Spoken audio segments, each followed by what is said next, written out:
Hello, welcome to लर्निफाई में आपका स्वागत है। तो आज हम पढ़ने जा रहे हैं प्रागैतिहासिक संस्कृतियाँ। तो आज इतिहास को अगर आप बांटना चाहें तो किन तीन जो है काल उनमें बांट सकते हैं हम, अगर हम मोटा मोटी देखें तो एक काल होता है प्रागैतिहासिक काल। उसको प्रागैतिहासिक काल क्यों कहते हैं? क्योंकि उसको पढ़ने के सिर्फ पुरातात्विक स्रोत हमारे पास होते हैं। और एक काल होता है आद्य ऐतिहासिक काल, जिसमें क्या होता है, पुरातात्विक और साहित्यिक स्रोत दोनों होते हैं। मगर जो भी साहित्यिक स्रोत हैं, यानी कि साहित्यिक स्रोत मतलब जो किताबें, पांडुलिपियाँ कुछ भी पाई गई हैं, वहाँ की कुछ कुछ लिखी हुई लिपि वगैरह पाई गई है, उनको पढ़ा नहीं जा सका है। जैसे कि सिंधु घाटी सभ्यता की हमें एक लिपि पाई गई है, हमें मिली है वहाँ की लिपि, परंतु उसे अब तक हम पढ़ नहीं पाए हैं। तो वो किस में आएगा? आद्य ऐतिहासिक काल में आएगा। और तीसरा काल कौन सा होता है? ऐतिहासिक काल, यानी कि उसके पुरातात्विक प्लस साहित्यिक दोनों उसके स्रोत मिलते हैं, और जो साहित्यिक स्रोत हैं उनको पढ़ा भी जा सकता है। जैसे कि अगर हम वैदिक युग से देखें तो वैदिक युग में जो है हमें पुरातात्विक साक्ष्य भी वहाँ के मिले हैं और साहित्यिक स्रोत भी वहाँ के मिले हैं, है ना, ऋग्वेद वगैरह मिले हैं ना, तो उनको हम पढ़ भी सकते हैं। तो वो क्या हो गया? ऐतिहासिक काल हो गया। तो आज हम जो पढ़ने वाले हैं वो हम आज फोकस करेंगे प्रागैतिहासिक काल पर, यानी वो काल जिसे जानने के हमारे पास सिर्फ और सिर्फ ऐतिहासिक जो अपने स्रोत हैं सिर्फ वो मिले हैं, यानी कि पुरातात्विक स्रोत जो है अपने पास वो मिले हैं, कोई भी साहित्यिक स्रोत जो है उसे जानने के नहीं मिले हैं। ठीक है, तो ये काल विभाजन है, यहाँ पर आप ये देख लीजिएगा। हाँ, तो सबसे पहले अपना आ जाएगा काल पाषाण काल। तो पाषाण काल में भी हम सबसे पहले क्या पढ़ेंगे? पूरा पाषाण काल, यानी पाषाण काल में भी सबसे पुराना वाला पाषाण काल। तो पूरा पाषाण काल में क्या था कि पूरा पाषाण काल को मानव द्वारा प्रयुक्त पत्थर के उपकरण एवं जलवायु परिवर्तन के आधार पर इसको भी 3 भागों में बांटा जा सकता है। कौन सा? निम्न पूरा पाषाण काल। और ये जो निम्न पूरा पाषाण काल है, यह है पूरा का पूरा किस में बीता? हिमयुग में बीता। हिमयुग कौन सा युग? जहाँ पृथ्वी जो है पूरी तरह से हिम यानी बर्फ से ढकी हुई थी। तो वो वाला काल जो है कौन सा था? निम्न पूरा पाषाण काल। ये पूरा काल ही हिमयुग में बीता है। और इसको मूल रूप से किस में? चॉपर चॉपिंग और पेबल संस्कृति में इसको कहा जा सकता है। एक हैंडेक्स संस्कृति, ये हैंडेक्स वगैरह क्या है अभी आगे देखते हैं। और इस काल में मानव जो है वो गंगा, यमुना और सिंधु के मैदानों में नहीं बसा था। ओबियसली नहीं बसेगा, पाषाण संस्कृति है, पाषाणकालीन सभ्यता है, संस्कृति जहाँ ये लोग बसे हैं वो कहाँ रहेंगे? पाषाण कहाँ मिलते हैं? जहाँ भी पहाड़ियाँ वगैरह हैं वहाँ मिलते हैं। तो ये कहाँ रहते होंगे? ये पहाड़ियों में रहते होंगे। जहाँ भी पहाड़ है वो पहाड़ों के, जैसे हम कहते हैं गिरिपाद, तो पहाड़ियों के जो है वहाँ पर ये लोग रहते थे। ठीक है जी। तो ये देखिए आप, ये है चॉपर चॉपिंग। ये देखो, ये पत्थर जो है ये किस काम में आता होगा? ये जो कंदमूल वगैरह खोद रहे हैं उसके ये काम में आता होगा। और ये वाला पत्थर है, ये कोई चमड़ी है किसी जानवर की, उससे ये सिलने वगैरह के काम आते थे ये पत्थर। तो ये जो है पुरापाषाणकालीन जो मानव था इनका इस्तेमाल करता था। अब फिर आता है अपने यहाँ मध्य पाषाण काल। तो मध्य पूरा पाषाण काल में क्या हो गया था? फलक संस्कृति सो कहते थे। फलक संस्कृति क्यों कहते थे?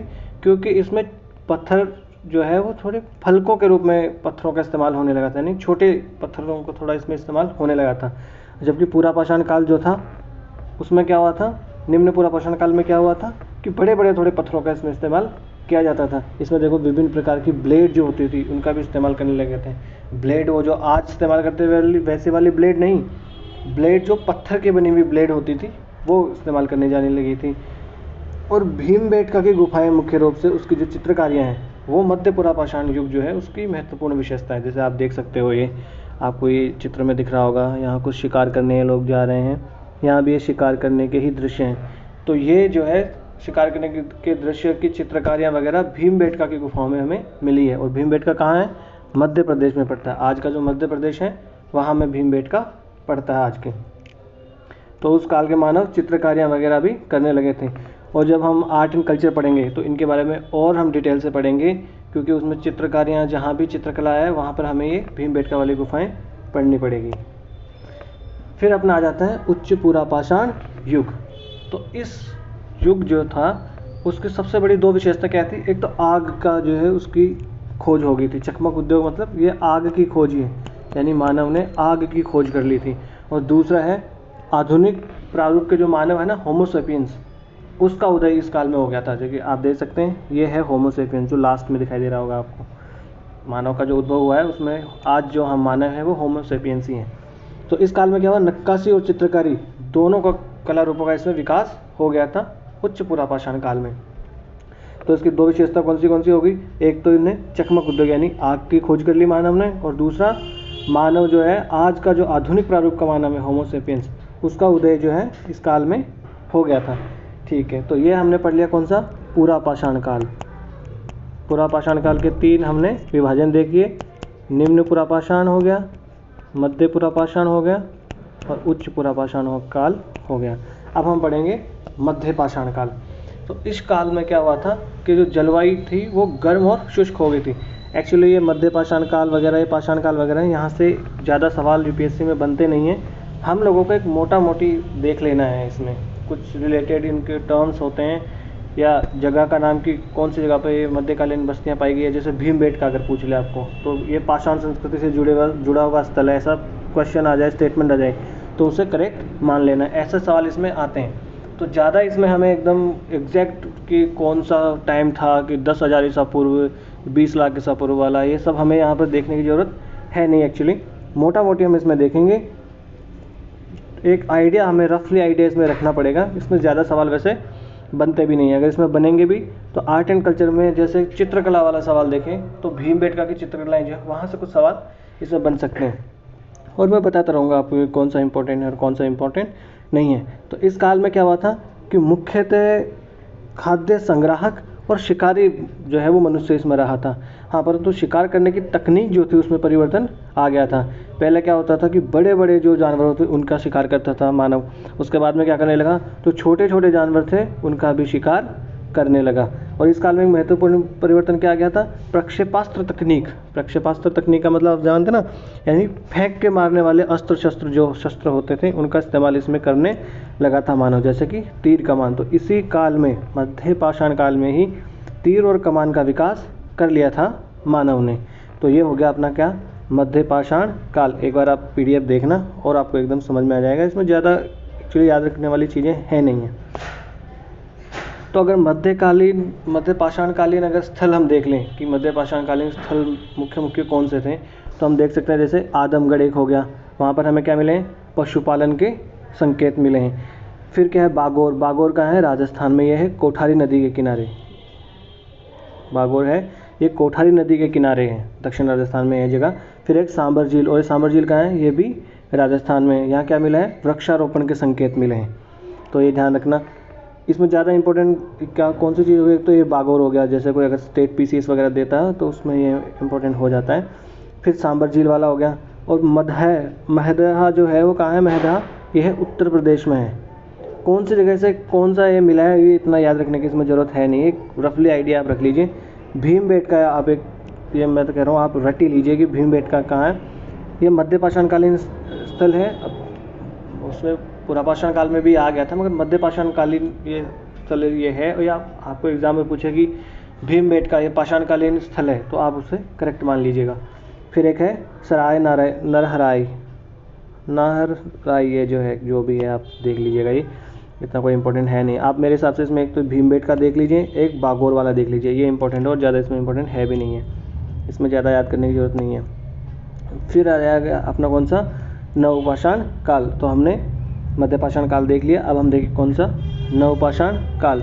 तो इस काल में क्या हो गया था कि मनुष्य ने पशुओं को पालतू बनाना शुरू कर दिया इस काल में। और अगर आप सोचें तो सबसे पहला जानवर कौन सा था जिसे पालतू बनाया गया था, तो वो था कुत्ता। कुत्ता पहला जानवर था जिसे पालतू बनाया था मनुष्य ने। इस युग के सबसे पुराने कृषक समुदाय थे लोग। इस काल में आके मनुष्य क्या करने लगा था कि कृषक बन गया था। इस काल में पहले क्या था, वो खाद्य संग्राहक था, शिकार करता था, खाद्य इकट्ठा करता था, फिर आगे चला जाता था। पर इस काल में मनुष्य क्या करने लगा था, कृषक बन गया था। और वो मिट्टी और सरकंडे के बने गोलाकार या आयताकार घरों में भी वो रहने लगे थे। जैसे कुछ बस्तियां पाई गई है उनमें मानव जो है वो आयताकार घरों में, और कुछ में वो गोलाकार बस्तियों में भी रहता था। और मेहरगढ़ में बसने वाले लोग जो थे, मेहरगढ़ कहाँ है, आज के पाकिस्तान में मेहरगढ़ है, वहाँ के लोग गेहूँ, जौ और रुई उपजाते थे। तो सबसे पहले अगर खाद्य पदार्थ हमने उगाए थे तो वो थे गेहूँ और जौ। और मेहरगढ़ कहाँ पड़ता है, आज के पाकिस्तान में ये पड़ता है। बलूचिस्तान वाला जो इलाका है ना, वहाँ पर मेहरगढ़ पड़ता है। तो वहाँ के लोग क्या उपजाते थे, गेहूँ और जो वो उपजाने लगे थे। एक गोलाकार और आयताकार घरों में रहने लगे थे। और इस काल के जो मानव था वो सबसे पुराना कृषक समुदाय था, क्योंकि इससे पहले मानव खेती या कृषि नहीं किया करता था और एक कच्ची ईंटों के घरों में रहने लगे थे। और कुंभकारी की कला जो थी इसी काल में दृष्टिगोचर होती है। कुंभकारी कला मतलब जो कुम्हार वाला काम है ना, जो मिट्टी का चक्का वगैरह जो चलाते हैं, जिससे मृदभांड बनाते हैं, वो इस काल में आ गया था, नवपाषाण काल में। अभी हम देखेंगे भी कुछ। फिर हम देख लेंगे कि नवपाषाण जो स्थल है उसके कोई जो इम्पोर्टेंट अपने पास स्थल है वो हम देख लेते हैं। तो एक हो गया कौन सा, अपना मेहरगढ़, मैंने जो बताया बलूचिस्तान में। यहाँ पर गेहूँ और जो है उसकी किस्म के प्राचीनतम साक्ष्य मिले हैं। तो ये तो आप इम्पोर्टेंट मान ही लेना, मेहरगढ़ कहाँ है, बलूचिस्तान में। और ये कौन सा है, नवपाषाण कालीन स्थल है ये। बुर्जहोम, बुर्जहोम कहाँ है, ये कश्मीर में है बुर्जहोम। और बुर्जहोम में क्या मिला है, एक गर्त आवास मिला है। मनुष्य के साथ पालतू पशु कुत्ते को दफनाए जाने का प्रमाण भी है। हम आगे एक फ़ोटो भी देखेंगे जिसमें दफनाए जाने का प्रमाण भी है। तो इस काल के लोग क्या क्या करते थे कि ये ऐसा मानते थे कि पुनर्जन्म होता है, और ये जो अपने जो भी सगे संबंधी होते थे उनके साथ कोई भी पशु वगैरह दफना देते थे, ताकि वो अगले जन्म में इनको खा सके या दूसरे जो वो वहाँ जाएगा वहाँ पर वो इस्तेमाल इनका कर सके। उनके साथ गहने वगैरह ये सब भी वो दफनाते थे। गुफकरा ये भी कश्मीर में है, चिरांद ये बिहार में है, नागार्जुन कोंडा ये आंध्र प्रदेश में है, और पिकलीहल कर्नाटक में है। ये आपको इम्पोर्टेंट है, ये आपको यहाँ याद कर लेना है। सबसे इम्पोर्टेंट तो मेहरगढ़ और बुर्जहोम है। तो ये नवपाषाणकालीन स्थल है, ठीक है। ये देख लीजिए नवपाषाण युग के, देखो ये में कुंभकारी की जो कला थी ना, ये देखिए कितना शानदार बना रखा है, आज तक इसकी चमक ऐसे बरकरार है। और ये नवपाषाण कालीन जो है कुछ पत्थर आप देख सकते हैं इस्तेमाल करने के लिए, औजार ये जो है वो इसमें है। हाँ, तो जो पुरातत्व वाले लोग हैं, पुरातत्वविद, उन्होंने क्या किया है कि पुरातत्व से झोपड़ियों और घरों के उनको निशान मिले हैं। और जो बुर्जहोम है कश्मीर में, वहाँ तो क्या है, एक गर्त आवास मिला है। गर्त आवास मतलब एक गड्ढा खोद के वो लोग उसमें रहते थे। क्यों, ताकि वहाँ पे जो ठंड है उससे बचा जा सके। और झोपड़ियों के अंदर बाहर दोनों स्थानों पर आग जलाने की भी वहाँ जगह मिली है, कि झोपड़ियाँ जो उन्होंने बना रखी थी उनके बाहर और अंदर दोनों जगह पर आग जलाने के साक्ष्य हमें मिले हैं। क्योंकि वो ऐसा क्यों करते होंगे कि मौसम के अनुसार वो करते होंगे ना ऐसा। हाँ, तो कुछ पत्थर के औजार भी मिले जैसा अभी हमने चित्र में देखा, इसलिए इसे नवपाषाण युग माना गया। तो पुरापाषाण उपकरणों से इसके उपकरण जो है वो भिन्न है। इनमें क्या किया जाता, उनको धार को अधिक पहना था और उस पर पॉलिश भी चढ़ाई जाती थी। इस नवपाषाण युग के जो औजार थे वो अधिक पहने हुआ करते थे। दूसरे पाषाणकालीन जो थे यानी मध्य पाषाणकालीन और पूरा पाषाणकालीन, उससे ज़्यादा इनकी धार जो होती थी वो पहनी होती थी औजारों पर, और पॉलिश भी वो चढ़ाते थे। ओखली और मूसली का प्रयोग करते थे वो, जैसे आज हम देख सकते हैं ना, आज भी इस्तेमाल करते हैं ओखली और मूसली। तो हज़ारों सालों से हम ओखली और मूसली इस्तेमाल करते आ रहे हैं। तो ये जो नवपाषाणकालीन लोग थे वो भी इस्तेमाल करने लगे थे ओखली और मूसली। आप ये देख सकते हैं नवपाषाणकालीन स्थल, बस जूम करके आप देख लो। ये देखिए यहाँ पर देखिए पुरापाषाण एक स्थल है जहाँ पर ये जो रेड वाला है ट्रायंगल, हुसंगी कुरनूल गुफाएं आंध्र प्रदेश में, और नवपाषाणिक पुरापाषाण स्थल अपने पास हो गए। महापाषाणिक पुरापाषाण स्थल कौन से थे तो वो हम अभी देखेंगे कि महापाषाण वाले कौन से थे कौन से नहीं थे। एक मिनट, स्क्रीन को कर लेते हैं हम क्लियर।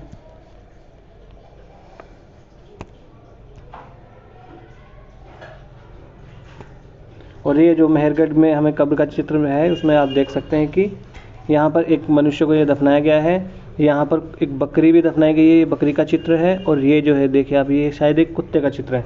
तो ये क्या करते थे, अपने सगे संबंधियों को जब दफनाते थे उनके सम्मान में कुछ आभूषण वगैरह और कुछ भी जानवर उनके साथ दफना दिया करते थे ये लोग। और ये कुछ पुरास्थल है, उनकी स्थान दिए हैं कि कौन सा कहाँ था। देखिए ये जो मेहरगढ़ है ये अपने बलूचिस्तान में, बुर्जहोम जो है ये अपने कश्मीर में हो गया, चिरांद बिहार में हो गया, तो ये आपको याद कर लेने। फिर अब अपना पाषाण काल समाप्त हो गया। अपना पूरा पाषाण काल हमने देख लिया, मध्य पाषाण काल देख लिया और नव पाषाण काल।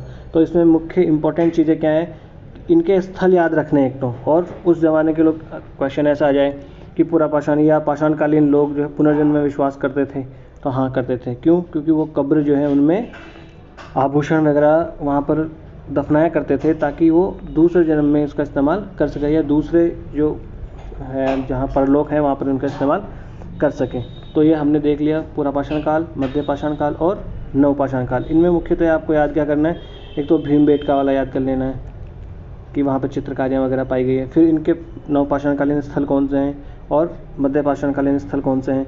अगर हमें पूछे कि भीमबेटका, तो भीमबेटका है मध्य पाषाणकालीन। और मेहरगढ़ अगर पूछा जाए, बुर्ज होम अगर पूछा जाए, तो ये कहाँ है, इनका स्थल देख लेना है कहाँ। मेहरगढ़ बलूचिस्तान में है, बुर्ज होम कश्मीर में है। और यहाँ पर क्या पाई गई है, तो कब्र जो है वो पाई गई है, और उस कब्र में जो है कुत्ते का दफनाना, बकरी का दफनाना, ऐसा इसमें हमें मिला है। फिर अब हम देखेंगे ताम्रपाषाण काल।